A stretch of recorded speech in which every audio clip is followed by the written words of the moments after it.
जोशीमठ को लेकर राज्य सरकार अपना पक्ष रखेगी। सुबह 10 बजे सीएम के सचिव की प्रेस कॉन्फ्रेंस होगी। जोशीमठ से सचिव आर मीनाक्षी सुंदरम जानकारी देंगे। जोशीमठ के मामले पर धामी सरकार सतर्क है। 13 जनवरी को कैबिनेट की अहम बैठक होगी।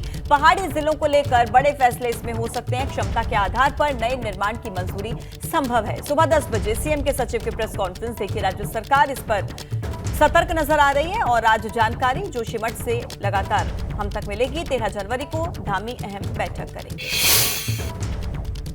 और देखिए, इस वक्त एक बड़ी खबर मिल रही है कि जोशीमठ के मामले पर अब कांग्रेस आक्रामक हो चुकी है। कांग्रेस आज हर जिले में दरअसल एक बैठक करती हुई नजर आएगी और इसके जरिए कांग्रेस आक्रामक रूप लेती नजर आएगी। हर जिले में कैंडल मार्च निकाला जाएगा कांग्रेस की तरफ से और जोशीमठ के मामले पर कांग्रेस आज हर जिले में कैंडल मार्च निकालेगी। जोशीमठ के प्रभावितों के समर्थन में सड़कों पर उतरेगी पार्टी। अपने सपनों का बिजनेस शुरू करने के लिए आपको कोई भी बैंक बिजनेस लोन नहीं दे रहा? बिजनेस लोन लेने का सीक्रेट जानना चाहते हो तो फ्रीडम ऐप को अभी डाउनलोड कीजिए। और चलिए अब बात कर लेते हैं ग्लोबल इन्वेस्टर्स समिट की तैयारियों की। दरअसल मुंबई रोड शो की सफलता के बाद आज लखनऊ में भी भव्य रोड शो। होटल सेंट्रम में सुबह 11:30 बजे से भव्य रोड शो होगा। औद्योगिक विकास मंत्री नंदी के नेतृत्व में ये रोड शो आयोजित किया जाएगा। रोड शो में शामिल होंगे देश के कई राज्यों के निवेशक। 50,000 करोड़ से ज्यादा के निवेश प्रस्ताव पर इसमें मुहर लगेगी। शाम को 6 बजे मुख्यमंत्री आवास जाएंगे। कई राज्यों के निवेशक और हाई टी में शामिल होंगे। सीएम योगी को अपनी योजनाएं बताएंगे। 10, 11 और 12 फरवरी को होने वाली ग्लोबल इन्वेस्टर समिट से पहले निवेशकों को आमंत्रित करने और यूपी में निवेश करने के लिए रोड शो कर रही है। तस्वीरें आपके सामने हैं। देखिए, आज सुबह 11:30 बजे से भव्य रोड शो होगा और होटल सेंट्रम में दरअसल एक बैठक और ये रोड शो का आयोजन किया जाएगा।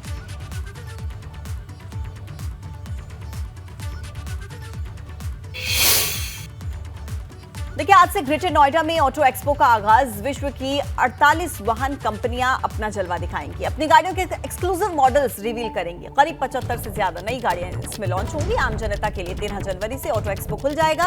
18 जनवरी तक ऑटो एक्सपो 2023 का आयोजन होगा। देखिए, तकरीबन 3 सालों के इंतजार के बाद एक बार फिर से ग्रेटर नोएडा में वाहनों का जखीरा सजेगा, जहां पर देश दुनिया से आने वाली कई बड़ी कंपनियां इस आयोजन में हिस्सा लेंगी।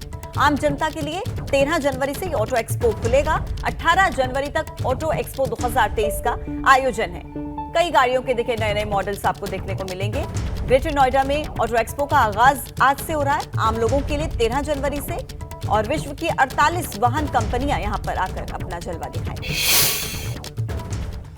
और देखिए, वहीं अन्नदाताओं में आक्रोश है। बरखेड़ा बजाज चीनी मिल पर बीते कई दिनों से धरना दे रहे किसानों ने चीनी मिल को बंद करवा दिया है और चीनी मिल को गन्ना न देने की चेतावनी दी है। सूचना पर पहुंचे भाजपा के विधायक स्वामी प्रवक्ता ने फैक्ट्री प्रशासन से बात करके किसानों का बकाया भुगतान करवाए जाने के दिशा निर्देश दिए, लेकिन फैक्ट्री प्रशासन ने बजट न होने के चलते गन्ना भुगतान करने के लिए हाथ खड़े कर दिए हैं। इसको लेकर अब किसान अनिश्चितकालीन धरने पर बैठ गए हैं। ऐसा देखिए, किसान लोगों को पेमेंट समय से फैक्ट्री बजाज नहीं दे पा रही है। बाकी उत्तर प्रदेश में सारी फैक्ट्रियां समय से भुगतान कर रही हैं, जबकि हमारे माननीय मुख्यमंत्री जी का सीधा निर्देश है किसानों के हक में काम किया जाए और किसानों का कोई पेमेंट नहीं रोकना चाहिए। और आज वहाँ किसानों ने अनशन पर बैठे थे, मुझे बुलाया था, मैं वहाँ पहुँचा। मैंने सभी किसान भाइयों को समझाने का प्रयास किया। जेल में बंद आईपीएस मणिलाल पाटीदार को जमानत मिल गई है। विभागीय खेल के चलते पाटीदार को जमानत मिल गई है। भ्रष्टाचार के मामले में मणिलाल पाटीदार गिरफ्तार हुए थे। एंटी करप्शन स्पेशल कोर्ट ने पाटीदार को जमानत दे दी है। 1 लाख रुपए के मुचलके पर रिहा करने का आदेश मिला है। देखिए, आईपीएस के खिलाफ विवेचक को गिरफ्तारी के 60 दिन के अंदर अपनी चार्जशीट दाखिल करनी थी। समय पर चार्जशीट दाखिल न होने के चलते पाटीदार को जमानत मिल गई है। 29 अक्टूबर 2022 को न्यायिक हिरासत में लिया गया था। 27 दिसंबर 2022 तक पाटीदार के खिलाफ चार्जशीट दाखिल हो जानी चाहिए थी। 6 जनवरी को पाटीदार की तरफ से दाखिल की गई थी जमानत अर्जी और इसी वजह से देखिए जमानत मिल चुकी है। और अब बात करते हैं राहुल के बयान पर तांडव कौरव वर्सेस पांडव की, क्योंकि अभी राहुल के पुजारी वाले बयान पर सियासत खत्म भी नहीं हुई थी कि अब राहुल गांधी के 21वीं सदी के कौरव वाले बयान पर सियासत गर्मा गई। राहुल ने ये तंज बिना नाम लिए आरएसएस पर किया है, जिस पर अब भाजपा ने मोर्चा खोल दिया। लेकिन अब बड़ा सवाल ऐसे में ये है कि क्या ऐसे बयानों से राहुल भाजपा को हिंदुत्व के मोर्चे पर चुनौती दे रहे हैं, क्योंकि जैसे जैसे 24 की लड़ाई पास आ रही है वैसे वैसे राहुल के हमले तेज होते जा रहे हैं।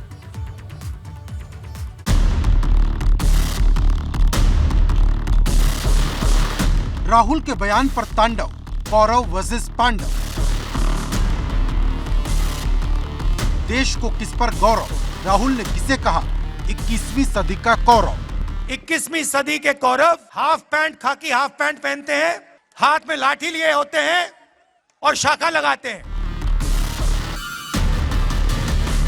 2024 की चुनावी जंग में भले ही अभी दूरी हो, लेकिन राहुल गांधी अभी से 24 की पिच तैयार करते नजर आ रहे हैं, क्योंकि जैसे जैसे राहुल गांधी की भारत जोड़ो यात्रा कश्मीर की तरफ बढ़ रही, राहुल केंद्र की मोदी सरकार और आरएसएस पर हमलावर होते जा रहे हैं। क्योंकि अभी राहुल गांधी के तपस्वी और पुजारी वाले बयान पर राजनीति खत्म भी नहीं हुई थी कि अब राहुल गांधी ने कुरुक्षेत्र की धरती से कौरव वर्सेस पांडव वाला धर्म युद्ध छेड़ दिया।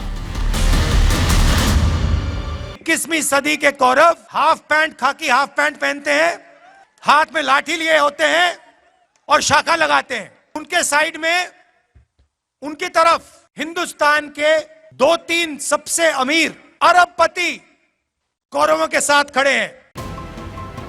राहुल गांधी खुद को पांडवों की तरह तपस्वी बता रहे, लेकिन जिस तरह से उन्होंने बिना नाम लिए आरएसएस पर कौरव वाला हमला बोला, उससे भाजपा राहुल पर हमलावर हो गई। राहुल गांधी उनके बेटे हैं जो यहाँ पैदा हुए हैं, लेकिन उनके अंदर भी भारतीय संस्कार संस्कृति का रंच मात्र प्रवेश नहीं हो पाया है और आज भी वो अंग्रेजियत उनके ऊपर हावी है। राहुल गांधी को हमारी हिंदू संस्कृति की समझ ही नहीं है, तो वो यही कारण है कि वो अनाप शनाप बातें कभी कभी बोल जाते हैं। और मुझे यहाँ तो मुझे सिर्फ इतना ही लगता है कि शायद कौरवों को ही पांडव समझते हो, तो ही आरएसएस से उनकी तुलना कर रहे हैं।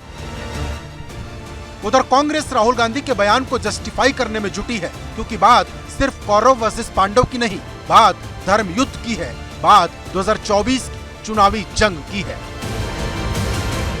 और आपके संगठन जो थे कई, वो अंग्रेजों की चापलूसी कर रहे थे, मुखबिरी कर रहे थे, उनकी सेना में भर्ती होने के लिए पत्र लिख रहे थे।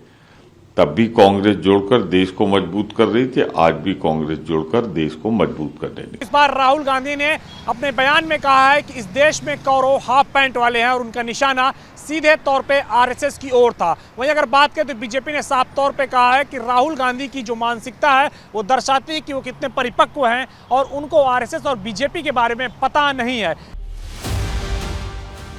गौरतलब है कि जिस तरह से महाभारत के युद्ध में पांडव धर्म की तरफ खड़े थे, उसी तरह कांग्रेस बताना चाहती है कि वो धर्म की लड़ाई लड़ रही, क्योंकि जब से राहुल गांधी ने भारत जोड़ो यात्रा की शुरुआत की, राहुल लगातार हिंदुत्व की पिच पर भाजपा और संघ को चुनौती दे रहे। लेकिन बड़ा सवाल ये कि क्या राहुल गांधी इस लड़ाई में भाजपा को टक्कर दे पाएंगे और क्या राहुल विपक्ष का चेहरा बन पाएंगे, क्योंकि राहुल गांधी के सामने सबसे बड़ी चुनौती इसी बात की है कि वो खुद को विपक्ष का नेता साबित करे। क्योंकि राहुल गांधी जब यूपी में अपनी पदयात्रा लेकर गुजरे, तब विपक्ष का कोई भी बड़ा नेता उनके ध्वज तले आकर खड़ा नहीं हुआ। सबने दूर से ही शुभकामनाएं देकर राहुल को नमस्कार कर लिया था, और ये बात कहीं न कहीं राहुल गांधी के जहन में है। और अब राहुल न सिर्फ आरएसएस और भाजपा को, बल्कि सभी को ये संदेश देना चाहते हैं कि जो उनके साथ है वो धर्म के साथ है और जो नहीं है वो कौरव है।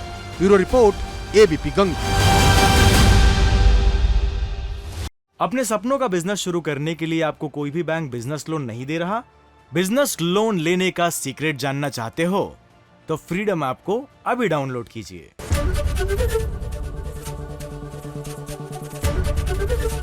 एबीपी गंगा, खबर आपकी, जुबान आपकी।